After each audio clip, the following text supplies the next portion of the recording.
Hey guys, Rexasaur here, and in this video I will be going through the main stats of the Roman army, as well as what best to use in the army, making my own army out of what I find. So first off, we're going to go through the generals. There are two generals in the Roman faction. We have the Legatus and the General's Bodyguard.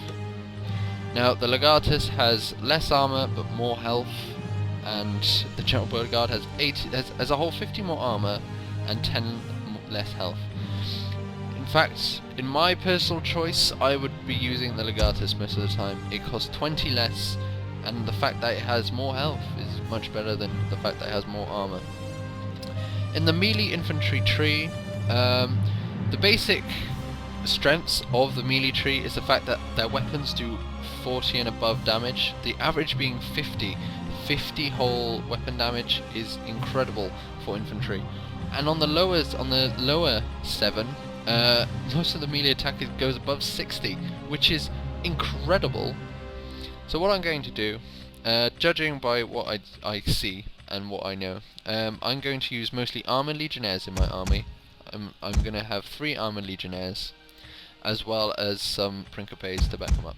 Because between Principes and Legionary Cohort have a lot more armor, but a lot less melee defense, and quite a small amount less melee attack. Principes have a whole 7 more melee attack, as well as a bit more melee defense.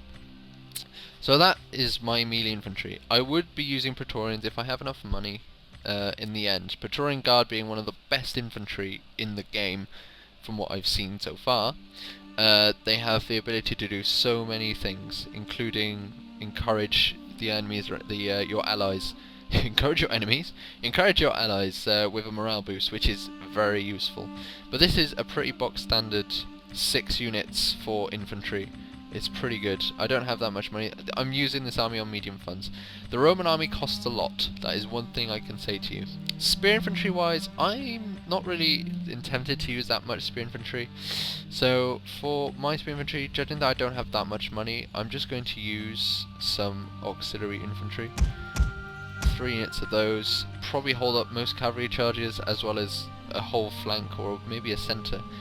For my missile infantry, now you have between the 2 javelin throwers, which I personally think are absolute shoddy. Vilites are okay because you get flaming javelins, but they're still javelin throwers. They're not that good from what I've seen. The Balearic slingers are very good against armoured opponents, and have quite a very good range, as well as missile damage. But they still don't have as much missile damage as the Vilites javelin or the auxiliary Syrian archer's bow. And I'm going to take 2 of these and 2 of these, because the auxiliary Syrian archer has a lot, is just incredibly useful. But the Balearic slingers, you can't pass them off. They're slingers, they're armor piercing, how can you not want them? For the cavalry element, the shock cavalry, this is the only shock cavalry in the game for the Romans, sorry. Yes, it's the only shock cavalry in the whole game. They are very good, but they are also the only shock cavalry, so they're good because there's nothing to compare them to. They're also the worst shock cavalry in the Roman because they're the only ones. I am actually going to take 2 of these. They are, they're still very useful. They're spears on horses. For my melee cav, I'm not really going to take that much melee cav. The Equites are pretty, well, actually Legionary Cavalry is better than the Equites, but the Equites are faster. That said, Legionary Cavalry do have disciplined, which means they don't run as fast. They don't run away from battle as fast. So I will be taking 3 units of these, which allows me 12,600. There, 1,260. There we go.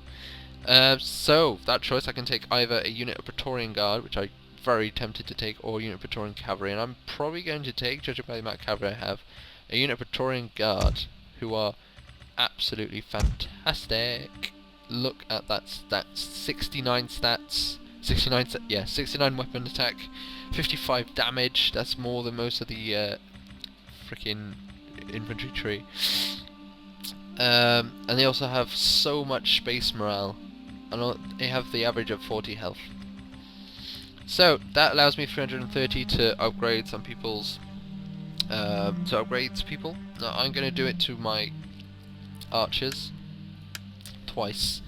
and I'm going to see if I have enough to do it on this guy once. No, I don't even have enough for that. Do I have enough for him? No.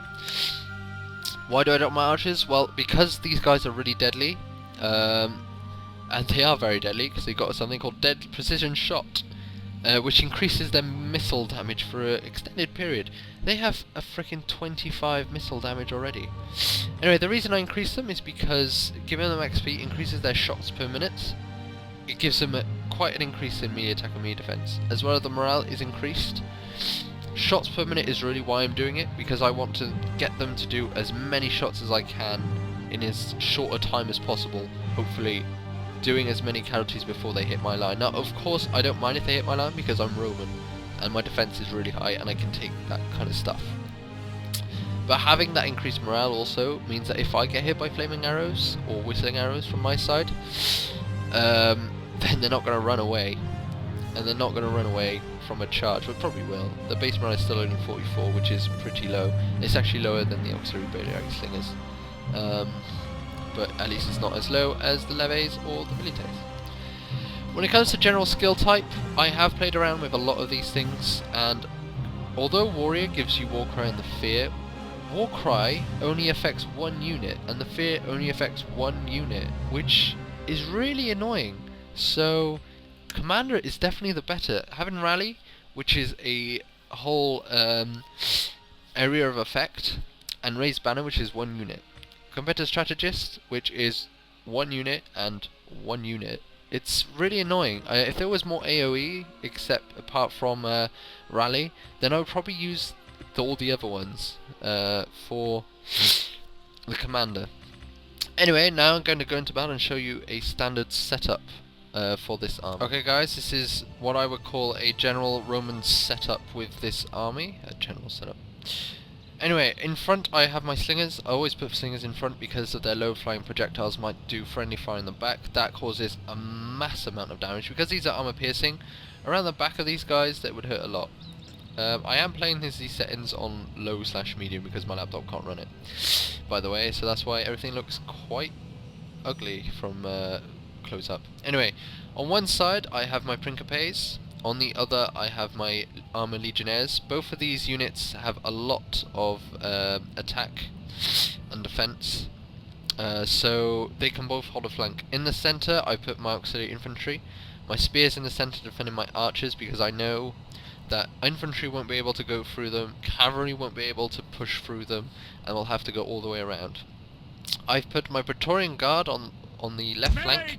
As you can see by the blue circle, all these people are inspired by them, and that is a huge amount of people. That is an amazing range for their inspire ability, or I can't remember what it's called. I think it's inspire or encourage. I'd recommend putting them on the flank and your general on the other. I put my general in the middle because I don't have, I like putting it in the middle because his encourage and the fact that he has rally really helps around. General! I've put my shock cavalry behind my men, showing them that I've got these men. In multiplayer battles means that they'll think, oh, you spent all your stats on these shock cavalry because they're really good. Keeping this many troops, this is here for an example. I'm playing this as if I was doing grassland, otherwise these guys would be lower down. But I'd hide them in a forest. That was really bad hiding there.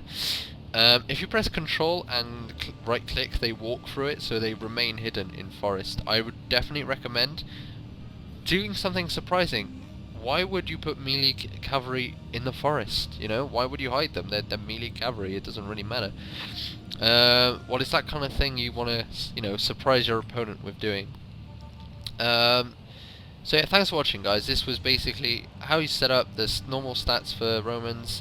Overall, the Romans, it's pretty much infantry orientated. Having 14 choices for melee infantry is really kind of what the Romans are all about. They have quite a high, definitely quite a high attack, amazing health and armor, but not very much choices when it comes to cavalry and stuff. They have pretty good melee cavalry as well, but I do know that out there is cavalry that isn't better.